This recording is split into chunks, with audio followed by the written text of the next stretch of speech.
Bienvenue pour ce nouveau Deep Dive. Aujourd'hui, on aborde un sujet, assez délicat et vraiment d'actualité. La législation française sur la fin de vie. Oui, un sujet complexe. On s'appuie sur une synthèse assez poussée qui décortique la loi actuelle, la fameuse Claes-Leonetti, et puis les propositions récentes pour une aide à mourir. Tout à fait. L'idée, c'est de bien comprendre ce qui existe déjà, les droits actuels, et puis les conditions très précises qu'on envisage pour cette nouvelle option et tout le débat autour. Un débat sociétal majeur, effectivement. Alors, on plonge direct. Le cœur du sujet, c'est un peu cette tension entre laisser mourir, ce que la loi permet aujourd'hui, et faire mourir, ce qui est au centre des discussions. Exactement. Et pour commencer, il faut parler de cette loi Claes-Leonetti de 2016. C'est notre cadre actuel.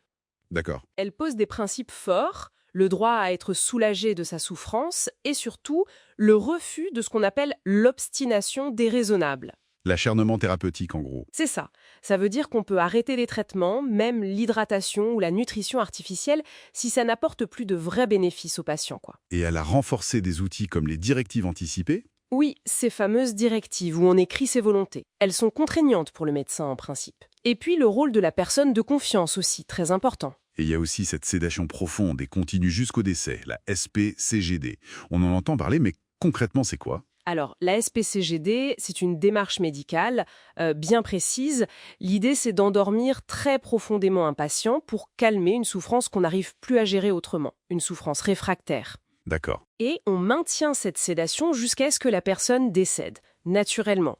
L'intention ici, c'est vraiment essentiel, c'est soulager, uniquement soulager. Ce n'est pas de provoquer la mort. Donc, le moment du décès reste lié à la maladie elle-même. Voilà, c'est l'évolution naturelle de la maladie qui détermine le moment du décès. Et c'est là toute la différence avec ce qui est proposé maintenant, sur l'intention. Mais cette SPCJD, elle a une limite importante, si j'ai bien compris. Exactement, c'est même un des moteurs de la réforme actuelle. Pour pouvoir mettre en œuvre une SPCJD, il faut que le pronostic vital du patient soit engagé à court terme. À court terme. Oui, et ce critère, il laisse de côté des personnes qui souffrent énormément, qui ont une maladie incurable, très avancée, mais pour qui on estime que la mort n'est pas imminente, pas à court terme. C'est cette zone grise en quelque sorte. C'est un peu ça, oui. Une souffrance insupportable sans réponse dans le cadre actuel, c'est ce qui pousse à réfléchir à autre chose. D'où justement ce projet d'aide à mourir. L'idée, c'est de créer une nouvelle voie légale. C'est l'objectif, oui. Proposer une option bien distincte de l'euthanasie ou du suicide assisté, comme on peut les connaître dans d'autres pays. Ça permettrait à un patient de demander une substance létale, mais attention, l'accès serait très très encadré. Justement, ces fameuses conditions, quelles seraient-elles? J'imagine que c'est le nœud du problème. Elles sont très strictes et surtout, elles sont cumulatives. Il faut tout remplir. D'accord. Alors, en résumé, être majeur, résider en France, être capable d'exprimer une volonté libre et éclairée. Une souffrance purement psy, par exemple, ne suffirait pas. D'accord.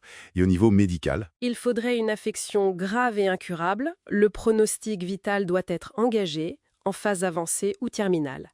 Et puis, des souffrances physiques ou psychologiques qui sont soit réfractaires au traitement, soit que le patient juge lui-même insupportable. C'est un parcours très balisé donc. Et la procédure en elle-même, comment ça se passerait? Très rigoureuse aussi.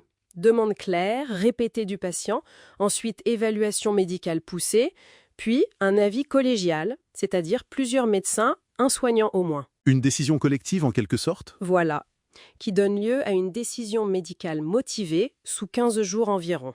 Après ça, un délai de réflexion obligatoire pour le patient de 2 jours minimum avant qu'il ne confirme sa demande. Et qui administre la substance? Alors, la règle, ce serait l'auto-administration par le patient lui-même. Mais il y a une exception. Si la personne est physiquement incapable de le faire, un médecin ou un infirmier pourrait l'administrer. Et tout ça serait contrôlé après coup par une commission spécifique. Et pour les soignants, s'ils ne sont pas d'accord avec cette démarche? Il y a une clause de conscience, bien sûr. Un professionnel de santé peut refuser de participer à la procédure, mais, et c'est important, il a l'obligation d'en informer le patient et de l'orienter vers d'autres médecins ou d'autres équipes susceptibles de prendre le relais. Si on met les deux côte à côte, la SPCJD d'aujourd'hui et cette proposition d'aide à mourir, la différence fondamentale, c'est bien l'intention et l'acte. Absolument. Pour la SPCJD, l'intention, c'est de soulager. L'acte, c'est d'endormir. La mort reste naturelle, même si elle est attendue. Pour l'aide à mourir, l'intention, c'est de répondre à une demande de mort. L'acte, c'est l'administration d'un produit qui provoque la mort rapidement. Et le pronostic aussi est différent. Oui, court terme pour la SPCGD, phase avancée ou terminale pour l'aide à mourir. Ce n'est pas la même temporalité. On touche là à des questions éthiques fondamentales. Comment on articule le droit de chacun à choisir face à une souffrance extrême, et puis le devoir de protéger la vie, surtout quand elle est vulnérable. Ça amène cette fameuse crainte de la pente glissante. C'est une inquiétude très présente dans le débat, oui. La peur que petit à petit on élargisse les critères d'accès au-delà de ce qui était prévu au départ. Oui, pas été fondamentalement élargi, et les cas pour raison psy restent très rares. Ça suggère qu'un cadre strict peut fonctionner. Mais bon, le débat reste ouvert sur l'interprétation. Et au milieu de tout ça, il y a la question des soins palliatifs, non? Est-ce qu'ils sont une réponse suffisante aujourd'hui? C'est l'autre volet essentiel, absolument. Tout le monde s'accorde à dire qu'ils sont cruciaux. Mais la réalité, c'est que l'accès est encore très inégal. Nos sources parlent de près de la moitié des personnes qui en auraient besoin qui n'y ont pas accès. C'est énorme. C'est énorme, oui. Du coup, pour beaucoup, développer massivement les soins palliatifs, c'est un préalable indispensable, voire une alternative qui pourrait rendre moins nécessaire le recours à l'aide à mourir. D'ailleurs, le projet de loi actuel contient un volet pour renforcer ces soins palliatifs. Donc, pour résumer un peu ce deep dive, la France cherche une voie d'équilibre assez complexe entre l'autonomie du patient face à la souffrance, la protection de la vie des plus fragiles, et puis l'éthique des soignants. C'est exactement ça. L'aide à mourir, c'est une tentative de réponse à ce qui est perçu comme une lacune de la loi actuelle, mais ça soulève des questions éthiques vraiment profondes. Tout à fait. Et peut-être, pour laisser une dernière pensée en suspens, si cette loi passe, même avec toutes ces conditions très strictes, quel impact concret elle pourrait avoir? Pas seulement sur le débat public, mais plus intimement sur cette relation si particulière, cette confiance entre un patient très vulnérable et l'équipe qui le soigne. Comment ça pourrait changer notre regard collectif sur la fin de vie?